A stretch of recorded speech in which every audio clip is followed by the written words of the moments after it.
Chapter 3, The Siege of Nexus Prime. The transport to the besieged world came without warning. One moment they were standing in the crystal city of Rethea, the next they were materializing on a platform that buzzed with desperate activity. Nexus Prime was clearly a hub world, its architecture a fusion of styles from dozens of different civilizations, but the signs of war were everywhere. The sky above them writhed with unnatural darkness, clouds that moved against the wind and seemed to absorb light rather than reflect it. Massive structures that had once reached toward the heavens lay broken and twisted, their fragments scattered across a landscape that looked like it had been torn apart and reassembled by alien geometries. But it was the defenders that truly drove home the scope of the conflict they had entered. Beings from across the galaxy worked side by side to maintain defensive positions, the crystalline entities they'd seen on Rethea, others that looked like living metal, species that existed as pure energy given temporary form, and dozens of variations on humanoid that suggested evolution had found similar solutions on many worlds. "Welcome to the last free stronghold of Nexus Prime," Kythera announced, its voice harmonizing with the sound of distant weapons fire. "Here we make our stand against the final Devourer assault." A new being approached their group, shorter than the Luminari but radiating an authority that made everyone else defer to its presence. It appeared to be made entirely of what looked like living crystal, its surface reflecting not just light but something deeper, the essence of the defenders around them. "I am Resonance of Truth, speaker for the Crystal Collective," it said, its voice creating harmonic patterns that seemed to emanate from the crystal formations scattered across the platform. "The humans from the distant spiral. We have heard much about your species from the archive fragments." Sarah stepped forward, her scientific curiosity overcoming the surreal nature of their situation. "Archive fragments?" "Recordings left by the ancients," Resonance of Truth explained. "They visited your world long ago, when your species was young. They saw potential but knew you were not yet ready for contact with the greater community. Now that you have found your way here, we hope their assessment was correct." Jackson was scanning the area with his enhanced phone, trying to understand the tactical situation. The readings he was getting defied comprehension, energy signatures that fluctuated through dimensions his instruments could barely detect, weapons that seemed to fire concepts rather than projectiles, defenses that worked by reinforcing the basic laws of physics themselves. "How do you fight beings that can erase existence itself?" he asked, voicing the question that was troubling all of them. Kythera gestured toward the front lines, where defenders maintained positions behind barriers that flickered between visibility and transparency. "With great difficulty and constant loss. The Devourers cannot be destroyed by conventional means, they exist partially outside normal spacetime. But they can be contained, temporarily disrupted, forced to retreat if the cost becomes too high." Yuki was studying the defensive installations with her engineer's eye, noting the fusion of technologies from multiple civilizations. "Those barriers, they're not just energy shields. They're somehow reinforcing local reality itself, making it harder for the Devourers to, what would you call it? Unmake things?" "Precisely," Resonance of Truth confirmed, its crystal surface flickering with approval. "The ancients' greatest discovery was that consciousness and reality are fundamentally linked. Strong enough belief, supported by sufficient understanding, can actually alter the basic nature of existence in localized areas." The implications of that statement were staggering. Ella found herself thinking about human mythology and religion, the persistent belief across cultures that mind could influence matter, that will could shape reality. "Are you saying that what we call magic is actually a form of technology?" "The distinction becomes meaningless at sufficient levels of development," Ethan replied, its harmonies taking on educational tones. "The ancients transcended such limitations. The Devourers represent their antithesis, entities that seek to reduce all complexity to nothingness, all consciousness to void." A sudden alarm rang across the platform, its tones shifting through frequencies that made their bones vibrate. The defenders immediately moved to combat positions, their weapons charging with energies that made the air itself shimmer. In the distance, the dark clouds began to swirl faster, forming shapes that hurt to look at directly. "They come," Kythera announced, its voice now carrying the harmonic patterns of a battle song. "The final assault begins." The four humans found themselves swept along with the defenders toward the front lines, their enhanced devices automatically adjusting to provide tactical information. What they saw defied every understanding of warfare they possessed. The Devourers weren't marching across the battlefield, they were seeping through reality itself, dark shapes that existed in too many dimensions simultaneously, their presence causing the very air to fracture like broken glass. Where they touched the ground, the earth didn't just die, it ceased to have substance, becoming gray void that spread outward like infection. Stay close to the reality anchors, Resonance of Truth instructed, pointing to crystalline structures that hummed with protective energy. The Devourers cannot fully manifest in areas where local spacetime is sufficiently reinforced. The battle began in earnest as the defenders opened fire with weapons that shot streams of pure mathematics, equations that rewrote local physics to exclude the possibility of the Devourers' existence. For a moment, it seemed like the defense might hold, the dark entities recoiled from the barrage, their forms becoming less substantial. But then more Devourers emerged from the fractures they'd created, and the defenders' weapons began to lose effectiveness. The mathematical equations that had been forcing the entities back started to fail as the Devourers learned to adapt to them, finding flaws in logic that allowed them to continue their advance. They're learning, Jackson observed, his phone displaying tactical analyses that grew increasingly grim. Whatever intelligence guides them, it's adapting to the defenders' weapons in real time. Sarah was studying the Devourers themselves, her scientific mind trying to understand entities that shouldn't be able to exist. They're not just destroying matter and energy, she realized. They're attacking the conceptual foundations of reality itself. Each time they adapt to a weapon, they're actually editing the laws of physics to exclude that possibility. Ella watched the battle unfold with growing horror and fascination. The defenders were fighting bravely, but it was clear they were losing. Each position that fell to the Devourers became a spreading zone of nothingness, expanding outward to consume more of the world. There has to be something we can do, she said, her leadership instincts rebelling against the passive role they'd been assigned. We didn't come this far just to watch everything fall apart. Kithara overheard her and approached, its harmonies now strained with the effort of maintaining hope. The humans wish to fight? You understand that your weapons would be useless against such entities? Not our weapons, Ella replied, an idea beginning to form. Our perspective. You said the Devourers adapt to known tactics, right? They learn to counter whatever the defenders throw at them. But we're not part of your civilization. We don't think like you do. Yuki caught on immediately, her engineering mind racing through possibilities. They're adapting to mathematical weapons, reality anchors, all the sophisticated technology the ancients developed. But they might not be prepared for something more primitive. Jackson was nodding, his phone displaying readouts that supported their theory. The Devourers are countering advanced physics manipulation, but what about basic principles? What about using their own adaptability against them? Sarah looked up from her observations of the enemy. What if we could create a paradox? Something that would force them to adapt in contradictory ways? Resonance of Truth's crystal surface flickered with interest. Explain your reasoning. Ella outlined the plan that was forming in her mind. The Devourers adapt by learning from each attack and developing countermeasures. But what if we could present them with a problem that has no solution? A logical paradox that would force them to adapt to contradictory requirements? The crystal being's harmonies took on excited tones. Yes, this might work. The ancients thought in terms of pure logic, perfect mathematical relationships. But consciousness itself is not purely logical, it contains contradictions, paradoxes, impossible truths that exist simultaneously.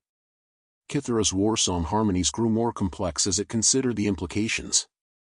How would you implement such a strategy? Jackson held up his phone, which was displaying a complex diagram. We use the network itself. Instead of trying to destroy the Devourers, we feed them information that creates recursive loops. They'll try to adapt to counter it, but each adaptation will require them to become something that contradicts their previous adaptation. Like a computer virus, Yuki added, but instead of crashing a system, it would crash their ability to maintain coherent existence. The battle raged around them as they worked out the details. The defenders were being pushed back steadily, the zones of nothingness spreading across more of the battlefield. But the four humans were starting to see patterns in the Devourer's behavior, ways their adaptability could be turned against them. We need access to the network's core systems, Ella decided.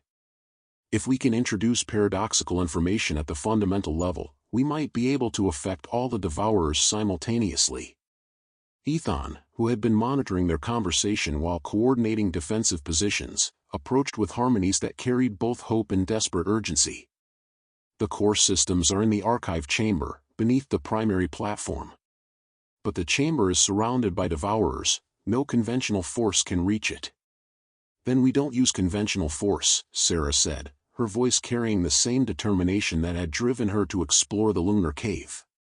We use the one thing the Devourers can't adapt to, human stubbornness. The plan they developed was audacious in its simplicity. While the defenders maintained their positions, drawing the Devourers' attention, the four humans would use the network's transportation system to reach the archive chamber. Once there, they would introduce paradoxical information into the system's core, creating logical contradictions that would force the Devourers to destroy themselves trying to resolve them. It was a desperate gamble, but as they looked around at the collapsing defenses, they realized it might be their only chance. Chapter 4: The Archive Chamber. The transportation to the archive chamber was unlike their previous experiences with the network. Instead of the gentle transition they'd experienced before, this felt like being torn apart and reassembled at the quantum level. When they materialized in the chamber, they found themselves in a space that defied architectural logic, walls that curved in directions that shouldn't exist, supporting a ceiling that was somehow simultaneously above and below them. But it was the archive itself that took their breath away. The chamber was filled with crystalline structures that contained not just information but the living essence of civilizations. Each crystal pulsed with its own light, and as they approached, their enhanced devices began translating the contents, histories, philosophies, technological advances, and artistic achievements from thousands of worlds. The accumulated knowledge of the ancients and all who came after, Ethan explained, its harmonies reverent in the sacred space. Everything that has ever been learned, discovered, or created by conscious beings in this galaxy. Jackson immediately began interfacing with the crystal nearest to him, his phone displaying data streams that represented libraries worth of information. This is incredible. The mathematical principles alone could advance human civilization by millennia. But even as they marveled at the archive's contents, the sounds of battle grew closer. The Devourers had broken through the outer defenses and were moving toward the chamber. They had perhaps minutes before the entities would reach the archive and begin their work of unmaking everything it contained. How do we introduce paradoxical information into the system? Yuki asked, her engineering mind focused on the practical challenges ahead. Resonance of Truth approached one of the larger crystals, its surface resonating with the archive's harmonic frequencies. The crystals respond to conscious intent backed by sufficient understanding. You must think your paradox into existence, but you must also understand it completely enough to make it real. Sarah was already working on the conceptual framework. We need a paradox that's simple enough to be universally applicable but complex enough that resolving it would require the Devourers to fundamentally alter their nature. What about the classic paradox of the immovable object and the irresistible force? Ella suggested. Too simple, Jackson replied, his phone displaying logical analyses. The Devourers could resolve that by simply ceasing to exist in the same dimensional space. We need something more fundamental. Yuki's engineering mind had been working on the problem from a different angle. What if we create a paradox about existence itself? Something that would force them to choose between being and not being? The idea sparked a cascade of possibilities. Sarah began outlining a conceptual framework that would force the Devourers to confront the fundamental nature of consciousness itself. We create a logical construct that requires them to be conscious in order to understand it, but understanding it would require them to acknowledge the validity of consciousness, something their nature opposes. Jackson nodded, his technical mind seeing the elegant simplicity of the trap. It's like creating a statement that says this statement can only be understood by conscious beings, and conscious beings have the right to exist. The devourers would have to become conscious to process it, but becoming conscious would force them to accept the thing they're trying to destroy. As they worked out the details, the sounds of battle grew ever closer. The devourers were cutting through the archive chamber's defenses like dark knives through reality itself. The crystalline structures around them began to flicker and dim as the entity's presence started to affect even this most protected space. We need to implement this now, Ella decided, moving toward the central crystal that Resonance of Truth had identified as the archive's core. How do we encode a paradox into the network? Together, Etham replied, its harmonies now urgent with desperation. The four of you must link your consciousness with the archive and think the paradox into existence.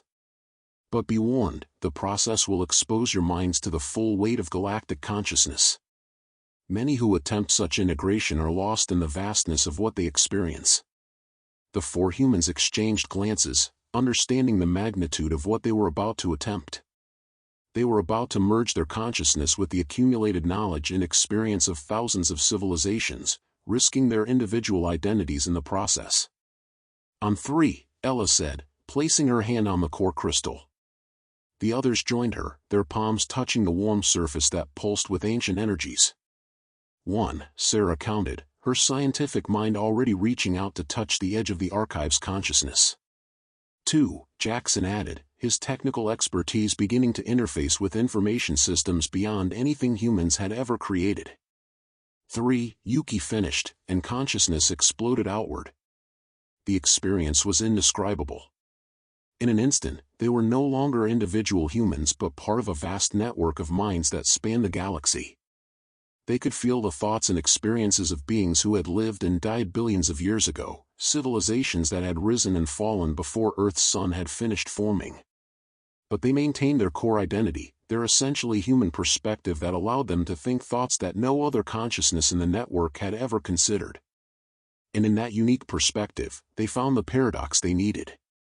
They thought it into existence with the full force of four human minds backed by the accumulated knowledge of galactic civilization. The statement consciousness is an illusion can only be understood by conscious beings. Therefore, to understand that consciousness is an illusion, one must possess the very thing one is trying to deny. But if consciousness is required to understand its own illusory nature, then consciousness cannot be an illusion. Any being that understands this statement must therefore acknowledge the reality and validity of consciousness itself. The paradox rippled through the network like a wave, spreading instantaneously to every connected world and system. The devourers, encountering this strange new information, began to process it with their adaptive intelligence. And then the screaming began. It wasn't sound, it was something deeper, the fundamental frequency of entities tearing themselves apart as they tried to resolve an unresolvable contradiction. The devourers were caught in a logical loop that forced them to become conscious in order to understand why consciousness shouldn't exist, but becoming conscious proved that consciousness was real, which contradicted their basic nature. Through the network, the four humans could feel the entities writhing in conceptual agony as they tried to adapt to contradictory requirements. Some became conscious long enough to understand the paradox, then immediately ceased to exist as their acknowledgement of consciousness destroyed their fundamental nature. Others tried to reject the paradox without understanding it, but their rejection proved they were conscious enough to make that choice. The effect cascaded through the devourer forces like a chain reaction. Entities that had been consuming reality itself began to unravel, their forms becoming less substantial as they were caught in the paradox's logical trap. The zones of nothingness they had created began to heal as the local laws of physics reasserted themselves. But the strain of maintaining the paradox was enormous. The four humans felt their consciousness beginning to fragment under the weight of galactic awareness. They were losing themselves in the vastness of the archive, their individual identities dissolving into the collective knowledge of civilizations. Hold on, Ella managed to think, her leadership instincts fighting against the dissolution. We need to stay ourselves. Remember who we are, where we came from. Sarah focused on the wonder she'd felt exploring the lunar cave, the scientific curiosity that had driven her to seek the unknown. Jackson held on to his technical fascination with the impossible technologies they'd encountered. Yuki remembered her engineering pragmatism, the the satisfaction of solving complex problems with elegant solutions. And Ella thought of home, Earth hanging in the void, blue and beautiful and impossibly far away. She thought of Marcus, still at the lunar station, waiting for their return. She thought of the people who had trusted them to maintain humanity's first permanent outpost beyond Earth. Their shared determination to remain human, to maintain their unique perspective, created an anchor point in the vast sea of galactic consciousness. They pulled back from the edge of dissolution, reforming their individual identities while maintaining their connection to the archive. Around them, the battle was ending. The Devourers had been caught in the paradox trap and were destroying themselves in their attempts to resolve it. The surviving entities were retreating, unable to maintain their existence in the face of a logical construct that attacked their fundamental nature. Chapter 5: The Path Home. The victory celebration that followed was unlike anything the four humans had ever experienced. Beings from dozens of worlds gathered in the archive chamber, their various forms of communication creating a symphony of gratitude and relief that resonated through multiple dimensions. But even as they celebrated, Ella's mind was focused on the promise that had been made, that defeating the Devourers would open the path home. The network was healing, the transportation nodes coming back online one by one, but the critical question remained: could they find their way back to the small cave on Earth's moon? The path is clear, Resonance of Truth announced, its crystal surface reflecting the lights of the celebration. The nexus is restored, the network is stable. You can return to any world you choose. Kithra approached, its harmonies now carrying tones of respect and friendship rather than military urgency. Your species has proven itself worthy of membership in the galactic community. There are worlds that would welcome you, knowledge that could advance your civilization beyond your current imagination. Jackson looked around at the archive, at the crystalline structures containing the accumulated wisdom of galactic civilization. We could learn so much here. The scientific advances alone. Sarah nodded, her mind racing with the possibilities. The biological diversity we've seen, the different forms consciousness can take. Earth's scientists would spend centuries just cataloging what we've experienced. Yuki was examining the network's transportation technology with her engineer's eye. The infrastructure connecting these worlds, the energy systems, the materials science, we could help Earth leapfrog centuries of development. But Ella was thinking of Marcus, alone at the lunar station, probably sending increasingly desperate messages to a Houston that couldn't respond while the solar storm continued to block communications. She was thinking of the families waiting for their return, the mission schedules that would be disrupted, the search and rescue operations that would be launched when they failed to report in. We have to go back, she said finally. Not just because it's our home, but because we have responsibilities there. People who are counting on us. Ethan's harmonies carried understanding and something that might have been admiration. The bonds of duty and loyalty. These are the qualities that made your species worthy of the network's attention. But you should know, returning to your world means leaving behind access to the archive, to the knowledge and technologies you've experienced here. We'll remember, Sarah said quietly. We'll carry what we've learned back with us, share it with our people. And someday, Jackson added, looking at the alien beings who had become allies and friends, when humanity is ready, we'll return. Not as refugees or accidental visitors, but as full members of the galactic community. The process of returning home was more complex than their outward journey. The network's transportation system had to be carefully calibrated to ensure they arrived not just at the right location but at the right time. The lunar cave where they'd first encountered the threshold had to be prepared to receive them, its ancient mechanisms awakened after eons of dormancy. As they prepared to leave, each of their alien allies offered parting gifts. Ethan shared harmonic patterns that would help them remember the experience clearly, preventing the kind of memory degradation that often accompanied consciousness expansion. Resonance of Truth provided crystalline fragments that contained compressed versions of key archive information, not enough to revolutionize human technology overnight, but sufficient to guide future development. Kithra's gift was more practical, enhanced versions of their devices that would continue to function even after they left the network's influence, maintaining some ability to analyze and document the technologies they'd encountered. The Devourers are contained but not destroyed, the Warsinger warned. They exist in the spaces between realities, in the gaps where logic fails. Someday they may find new ways to manifest, new forms of paradox to resolve. When that day comes, the network will need allies who think as you do. Standing in the transportation chamber, surrounded by beings whose existence had been unimaginable days before, the four humans felt the weight of responsibility settling on their shoulders. They had become unwitting ambassadors for their species, representatives of humanity's potential place in a galactic community. Ready? Ella asked, looking at her teammates one final time. They nodded, their faces reflecting the same mixture of excitement and trepidation she felt.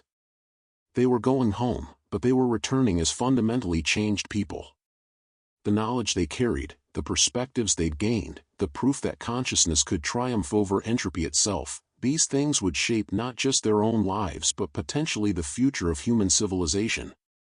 The transportation began, and reality dissolved around them once more. Chapter 6, Return to Luna. The transition back to the lunar cave was jarring in its familiarity. After experiencing the vast chambers of the archive and the impossible architecture of alien worlds, the simple tunnel carved through lunar rock seemed almost mundane.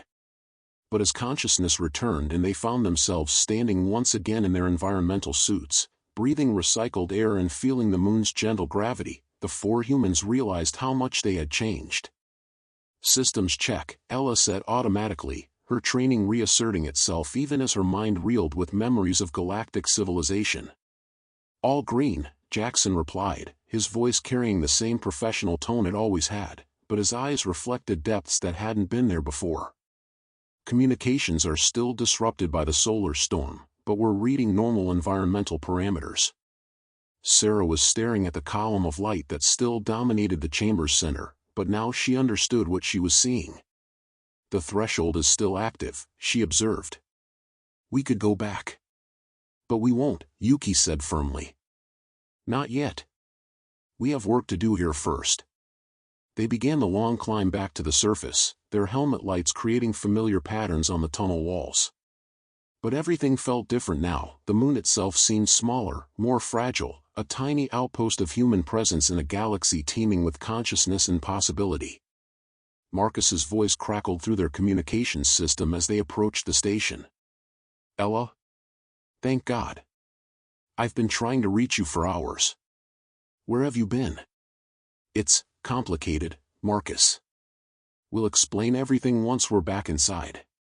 The reunion was emotional, with Marcus clearly relieved to have his team back safely. But as they sat in the station's common area, still in their environmental suits, they realized the magnitude of the challenge ahead of them. How do you explain to someone that you've traveled to other worlds, fought in a galactic war, and helped save consciousness itself from entities that exist outside normal reality? How do you describe alien civilizations, impossible technologies, and paradoxes that can literally reshape existence? The cave, Marcus said, studying their faces. You went into the cave and found something, didn't you? Ella nodded slowly. We found something that changes everything we thought we knew about the universe. But Marcus, what we experienced, it's going to be difficult to prove. The evidence we can provide is limited, and much of what happened exists outside the normal laws of physics. Over the next several hours, they told their story. Marcus listened with growing amazement and skepticism, his engineering mind struggling to accept accounts of transportation by light, alien civilizations, and wars fought with weapons that manipulated reality itself. But the evidence was undeniable. Their devices had been enhanced with capabilities that no human technology could provide. The crystal fragments' resonance of truth had given them contained information that was clearly not of Earth origin. Most compelling of all, their phones contained complete recordings of everything they had experienced, including conversations with beings who spoke in harmonic languages that no human throat could produce. The question, Marcus said finally, is what we do with this information. We can't just send a routine mission report to Houston saying we've made contact with galactic civilization. Jackson was already working on that problem, his enhanced device interfacing with the station's communication systems. The solar storm is clearing. We'll have full communications with Earth in about 6 hours. But you're right, we need to think carefully about how to present this. Sarah looked out through the station's observation port at the Earth hanging in the void. We need to prepare humanity for what's coming. The knowledge we've gained, the technologies we've seen, they're going to change everything. But more importantly, we've proven that consciousness can triumph over entropy, that intelligence and cooperation can overcome any challenge. Yuki was examining the crystal fragments with her engineering eye. These contain enough information to advance human technology by decades, maybe centuries. But we need to be careful about how we introduce it. Too much too fast could be destabilizing. Ella made the decision that would shape the rest of their lives. We document everything. Every detail, every recording, every piece of evidence. We create a complete record of what we experienced and what we learned. And then we spend the rest of our lives helping humanity understand what it means. And the threshold?